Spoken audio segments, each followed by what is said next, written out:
Forgiveness as a skill. As I mentioned, we're describing forgiveness, and we're going to describe interventions that can help you and others increase their forgiveness and utilize forgiveness as an intervention if they want to. And I keep emphasizing time and time again, it's if they want to.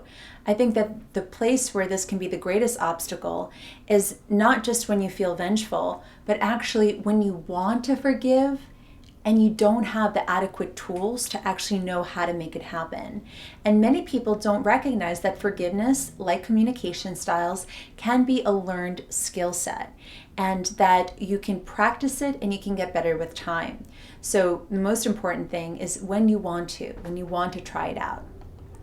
We know that research shows that learning forgiveness, one, can be taught, and that practicing forgiveness can increase person's sense of hopefulness and can lower their hostility. We also know that there are many researchers who have found that there's a relationship between forgiveness, hope, and positive relationships.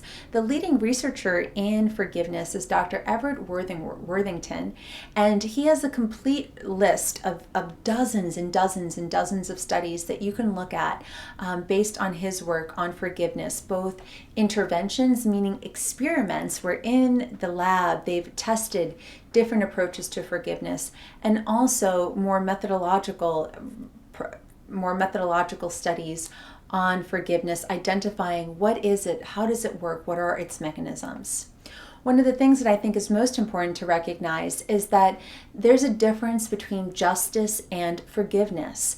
And one of the important considerations to make before introducing a forgiveness intervention is to help people really understand what is forgiveness. Many people misinterpret justice with forgiveness. There's two forms of justice. There's retributive justice, which is punishment of the offender or the wrongdoer for the wrongs that have been committed, or restorative justice, where you're focused on restoring the offender to the community, or usually make something better, making a reparation after something has been done wrong. Many people think that if they forgive, they're making a call about the justice or the fairness of the situation, but they're different. Justice happens interpersonally, whereas forgiveness is something that happens within you. For example, you can forgive a burglar for robbing your house, but that does not affect whether or not the person should or should not be convicted of the crime. Justice does not mean fair. Justice and fairness is not the same thing as forgiveness. So oftentimes people hold back forgiving because they think that it will be unfair, or they're permitting the situation. They're saying, I agree that this bad thing happened or that you harmed me, but they're different. Then there's different types of forgiveness. There's decisional forgiveness, and decisional forgiveness is the cognitive choice to forgive someone or something. It is replacing the negative behavior with the intention of a neutral one. That's the proverbial letting it go. When you make the mental decision to forgive, you are letting go of the situation.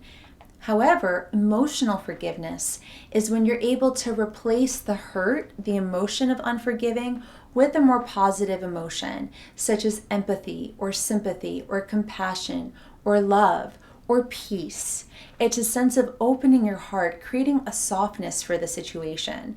So there are times where people do one piece of the puzzle. They, in their mind, have made the decision that they're letting it go. However, they can still be feeling the emotion. Other times, we've emotionally let it go without even having thought to ourselves, oh, I'm no longer going to let this situation plague me. And there are elements of forgiveness that can happen entirely unconsciously. They don't necessarily even have to be conscious. But it's important to keep the two in mind, that they're separate. That sometimes we can say, I've let it go, but still be harboring those negative emotions. And so some questions to ponder. Where does forgiveness rank for you on your VIA character strengths? And what does the distinction between justice and forgiveness affect for you in how you think of forgiving and fairness? And how about the difference between decisional and emotional forgiveness? What impact does that make?